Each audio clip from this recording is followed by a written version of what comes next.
जन्म कुंडली में बनने वाले योग ये बताते हैं कि आपके जीवन में क्या होगा।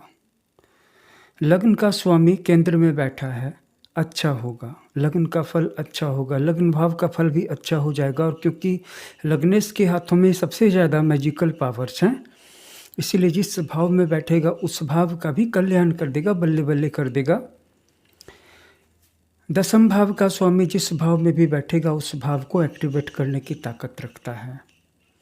इस तरह से हम देखते हैं कि शुभ ग्रहों के स्वामी शुभ भावों में बैठ जाए तो यहाँ पे डबल अच्छाई मिल जाती है। इसी तरह अनिष्टकारी भावों के स्वामी भी जिस किसी भी ग्रह के साथ योग करते हैं, जिस हाउस में बैठते हैं वहाँ पर एक निगेटिव योग बनाते हैं। जैसे शरीर में होने वाले रोग, इनका पता छठे भाव से भी चलता है कि छठे भाव में क्या स्थिति है, अर्थात कौन से ग्रह कौन सी राशि पड़ी है, उन पे किन ग्रहों की दृष्टि है। तथा इससे भी हट करके कि छठे भाव का स्वामी जिस भाव में भी बैठा है उस भाव से भी पता चल जाता है कि उस भाव से संबंधित अंगों को कष्ट देगा।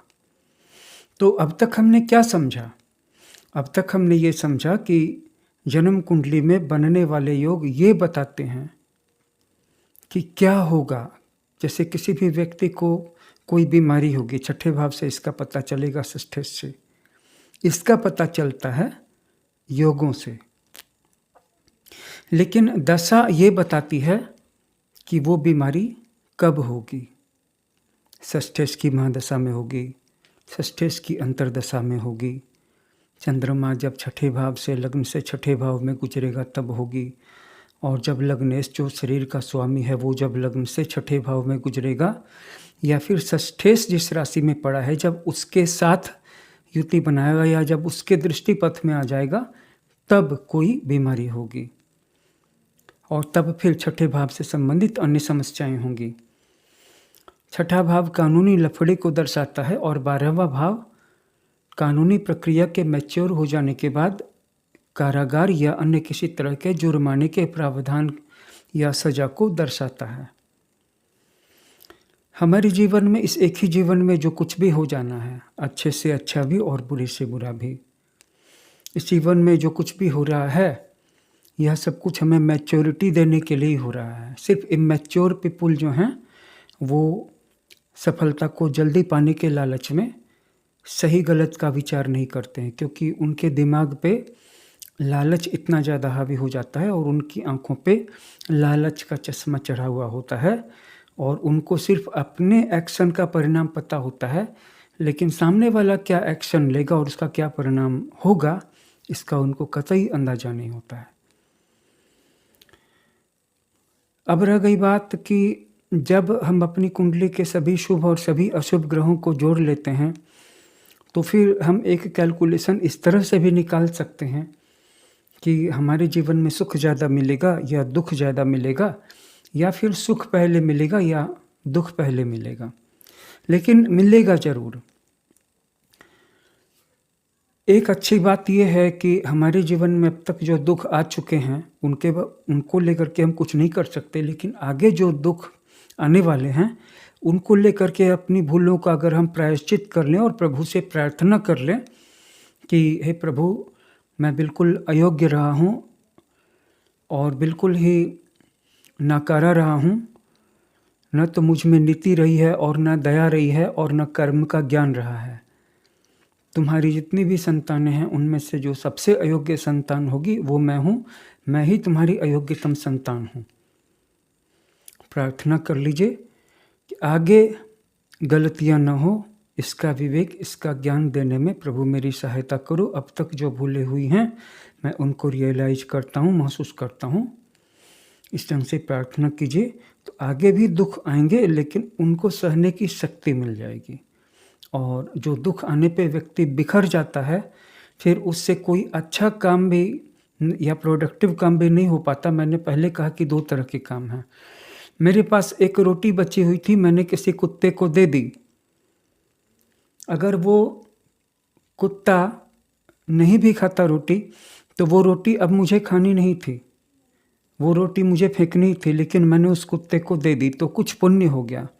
और दूसरी तरफ मुझे स्कूल में जाना है, बाजार जाना है, दुकान खोलनी है, बिजनेस करना है, नौकरी करनी है। ये मेन स्ट्रीम का कर्मा हो गया। एक तरफ आप भलाई करते रहिए, उसको भविष्य में फेंकते रहिए, उसका फल कभी न कभी मिलेगा, लेकिन उसके ही भरोसे मत रह जाइए, मेन स्ट्रीम कर्म को भी कीजिए। और जो गलतियाँ, क्योंकि हर एक व्यक्ति किसी न किसी को हर्ट करी है, जीवन ही कुछ इस तरह से बना हुआ है कि यहाँ पे आप नहीं भी चाहेंगे तो कोई न कोई आपसे चोट खा जाएगा, कभी न कभी खा जाएगा। आप बिल्कुल दिल से चाहते थे कि मैं किसी को दुख नहीं दूं, आगे से किसी को दुख ना दूं, लेकिन फिर भी आप पाएंगे कि आपसे कोई दुखी हो गया। परिस्थितियाँ ऐसी बन जाती हैं, उसकी भी परीक्षा होती रहती है, आपकी भी परीक्षा होती रहती है। आप अपने आवेश पे कितना काबू रख पाते हैं, वो अपने आवेश पे कितना काबू रख पाती है, इन सारी बातों का ध्यान जिंदगी को आपसे ज़्यादा रहता है, वो परीक्षा लेती रहती है। और एक पागल के पागलपन को भी यूनिवर्स ठीक करता है, और एक निकम्मे से निकम्मे, आलसी से आलसी व्यक्ति को, होमसिक व्यक्ति को, जो कभी भी घर से बाहर निकला ही नहीं काम करने के डर से, उसको भी ठीक करने की जिम्मेदारी यूनिवर्स पर ही होती है। सब कुछ एक चीज़ के भरोसे नहीं किया जा सकता है। बहुत सारे व्यक्ति अपने एक स्किल के बल पे सोचते हैं कि मैं एवरेस्ट फतह कर लूँगा, कोलंबस ने अमेरिका खोज लिया था, मैं भी ऐसा ही कुछ कर लूँगा, मैं अपने लिए नई दुनिया खोज लूँगा। यहाँ पे सभी चीज़ों का थोड़ा थोड़ा ख्याल रखना पड़ता है, लेकिन जहाँ तक भाग्यवाद का नियम है, मैंने कर्मवाद की चर्चा की, मैंने स्ट्रीम के वर्क की चर्चा की, लेकिन भाग्य भी है। और भाग्य किस तरह से काम करता है कि मैंने अपने लिए एक रिचुअल किया, एक पूजा किया, एक रेमेडी की, मैंने घी का दिया जलाया, कोई मंत्र पढ़ा, मैंने ज्योतिषी के हिसाब से या ज्योतिष शास्त्र के हिसाब से एक या कुछ रेमेडियाँ की।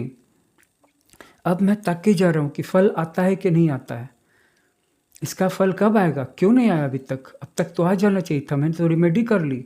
जब तक आप देखते रहेंगे फल को, फल फ्रीज हो जाएगा। अगर आपने कोई रेमेडी की है, कोई पूजा की है, कोई हवन किया है, तो अब उसके फल की ओर से नज़रें हटा करके एल्सवेयर, एनीवेयर अपनी दृष्टि को लगा दीजिए।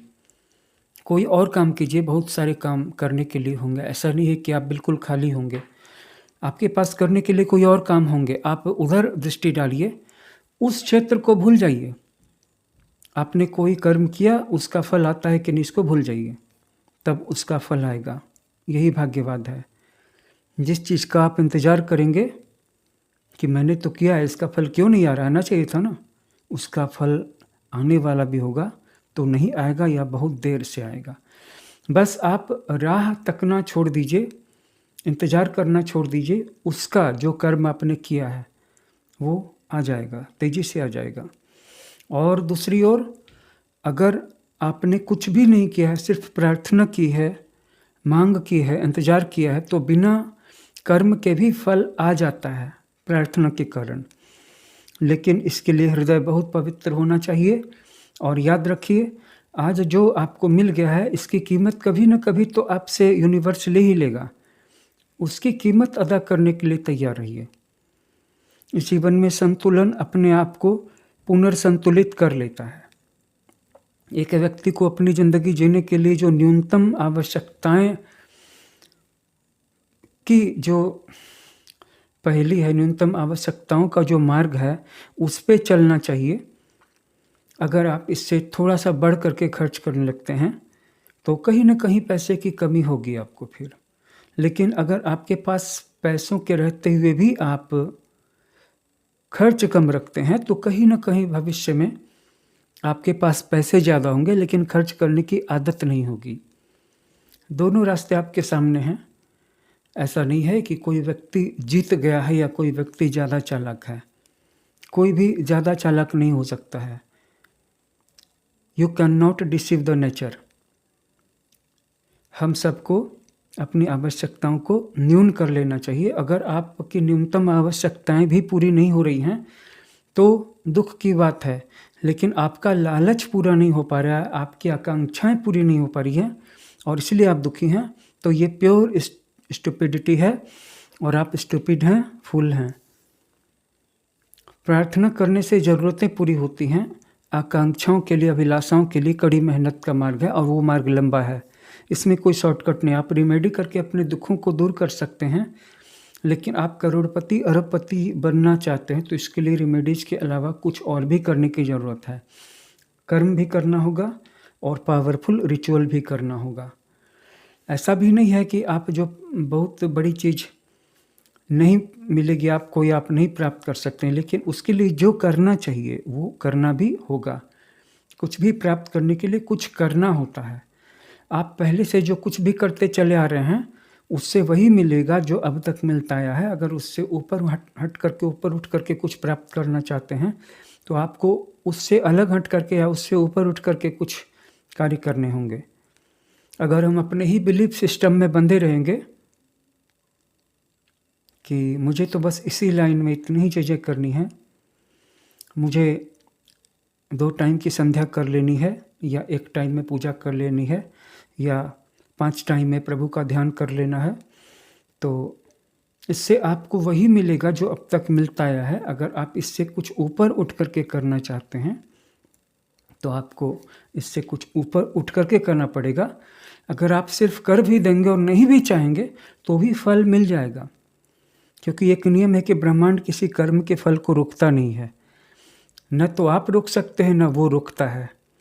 अगर आप चोरी छुपे कोई बुरा काम कर जाते हैं जिसका पता किसी को नहीं चला, वहाँ पे कोई सिक्योरिटी कैमरा भी नहीं लगा था, तो भी उसका फल आपको मिलता है। वैसे ही कोई अच्छा काम करेंगे तो उसका फल भी ब्रह्मांड नहीं रोकेगा, लेकिन पुराने पैटर्न पे कर्मों को करते रहेंगे और चाहेंगे कि करोड़पति अरबपति बन जाएं, ये वर्क नहीं करेगा। कुछ अलग हट करके सोचना होगा, कुछ ऊपर उठ करके करना होगा। और ये तभी हो सकता है जब आप अपने ही बिलीफ सिस्टम में बंधे हुए नहीं रहें। अपने बिलीफ सिस्टम से, अपने सोशल कस्टम से थोड़ा ऊपर उठ करके, बाहर निकल करके भी देखना और सोचना होगा।